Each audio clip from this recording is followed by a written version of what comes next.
कहानी एक किशोर लड़के के बगीचे में प्रवेश करने से शुरू होती है।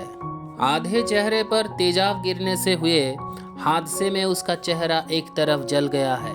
वह वहां छुपने के लिए गया है क्योंकि उसे लोगों का सामना करने का डर है।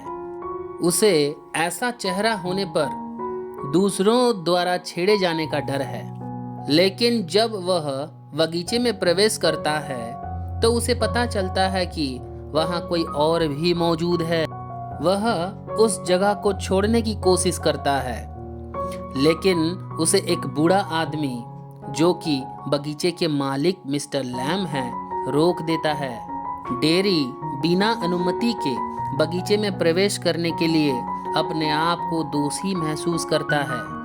मिस्टर लैम उसका स्वागत करते हैं और उससे कहते हैं कि केवल उनके उपस्थिति के कारण वह बगीचे से ना जाए। डेरी जाना चाहता है क्योंकि उसे लगता है कि लोगों को उसका चेहरा पसंद नहीं है और इसके अलावा वे उसके रूप से डरते भी हैं। लेकिन मिस्टर लैम जोर देकर कहते हैं कि वह वहीं रहे। वे एक बातचीत शुरू करते हैं कि कैसे डेरी को कोई पसंद नहीं करता है और कैसे वह लोगों के ऐसे व्यवहार से नफरत करता है। मिस्टर लैम उसे सांत्वना देने का प्रयास करते हैं। वह उसे बताते हैं कि उनके पास एक टीन की टांग है और बच्चे उनका मजाक उड़ाते हैं।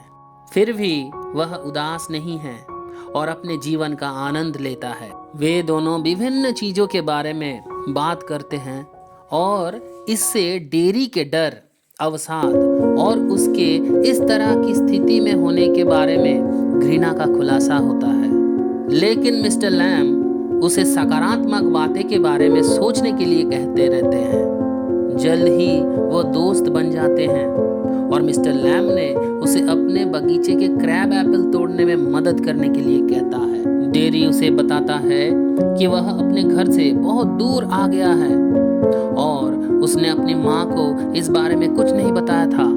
मिस्टर लैम ने उसे अपनी माँ से अनुमति लेने के लिए कहा। डेरी को वह मुश्किल लगता है और इससे उन दोनों के बीच एक छोटा सा झगड़ा हो जाता है। अंत में डेरी उससे कहता है कि वह अपनी माँ की अनुमति लेकर वापस आएगा।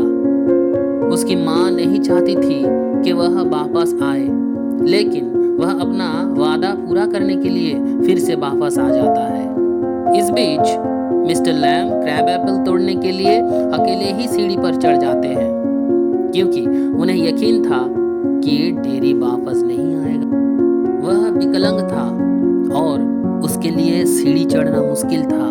मिस्टर लैम अपनी सीढ़ी से गिर जाता है और मर जाता है। दूसरी ओर डेरी उसकी मदद करने के लिए बगीचे में लौटता है। जब वह बगीचे में प्रवेश करता है तो वह मिस्टर लैम को जमीन पर पड़ा हुआ देखता है। डेरी ने उसे जिलाने की बहुत कोशिश की, लेकिन उसकी ओर से कोई रिप्लाई नहीं मिला।